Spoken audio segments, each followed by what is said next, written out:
비상시국에도 시간은 흐르고 어김없이 민족의 대명절 설날이 찾아왔습니다. 국민께 행복을 드려야 할 정치가 부족하여 국민의 마음을 힘들게 하여 대단히 송구스럽다는 말씀을 드립니다. 국민 여러분 모두 편안하고 행복한 설 명절 보내시고 새해 복 많이 받으시길 바랍니다. 아울러 명절에도 국민의 안전을 지키기 위해 땀을 흘리고 있는 군인, 경찰, 소방관 여러분께도 감사의 말씀을 드립니다. 어제 민주당 이재명 대표의 신년 기자회견이 있었습니다. 저는 기자회견을 보면서 정치인으로서 비애감마저 들었습니다. 거대 야당의 대표이자 유력한 차기 대선 주자가 어떻게 표정 하나 바뀌지 않고 온 국민 앞에서 자신의 정책과 노선을 멋대로 갈아엎을 수가 있습니까?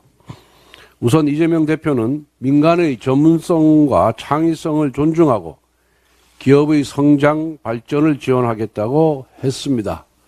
말 그대로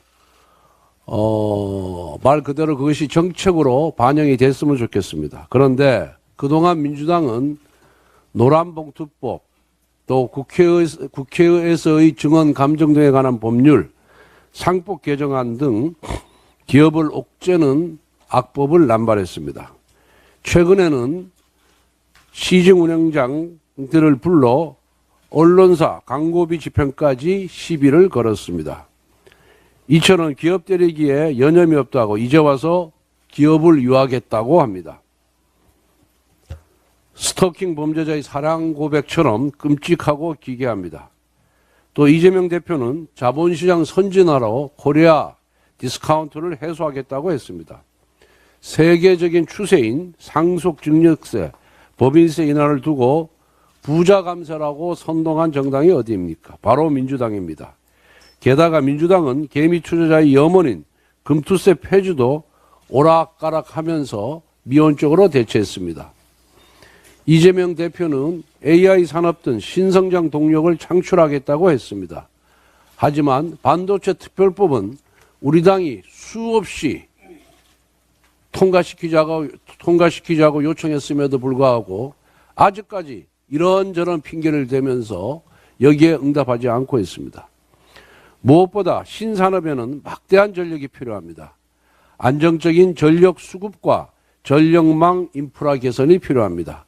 하지만 민주당은 원전에 반대하면서 전력 수급 기본 계획에 협조하지 않고 있습니다. 전력망 확충법 역시 민주당의 비협조 때문에 국회의 문턱을 넘지 못하고 있습니다. 충분한 전력 생산 없이 신산업을 육성하겠다는 것은 쌀 없이 밥을 짓겠다는 것과 똑같습니다.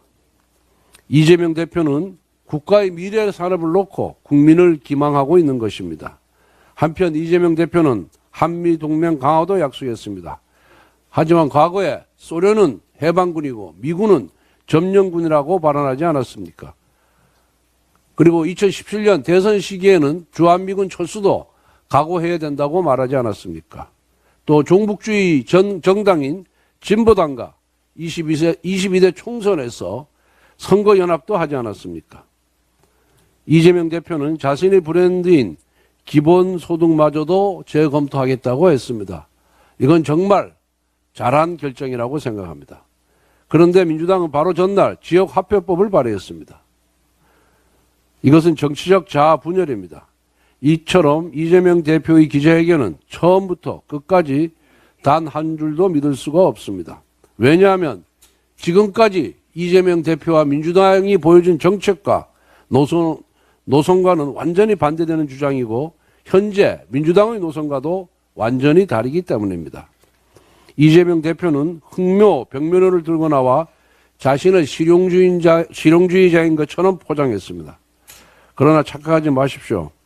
쥐가 고양이 흉내를 낸다고 해서 진짜 고양이가 되는 것은 아닙니다.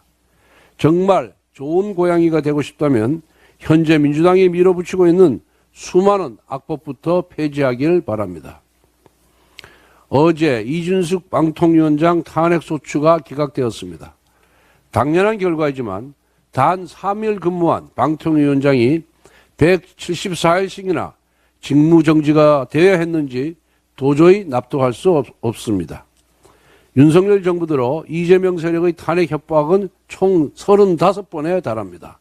탄핵 소추를 정식 발의한 것이 29건이고 최상목 대행, 조태열 외무부 장관, 심우정 검찰총장 등 탄핵 가능성을 시사한 탄핵 협박도 6번이나 있었습니다.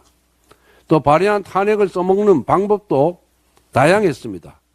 이동관, 김홍일 두 방통위원장, 이상인 방통위 부위원장은 탄핵으로 협박해서 자진 사퇴를 시켰습니다.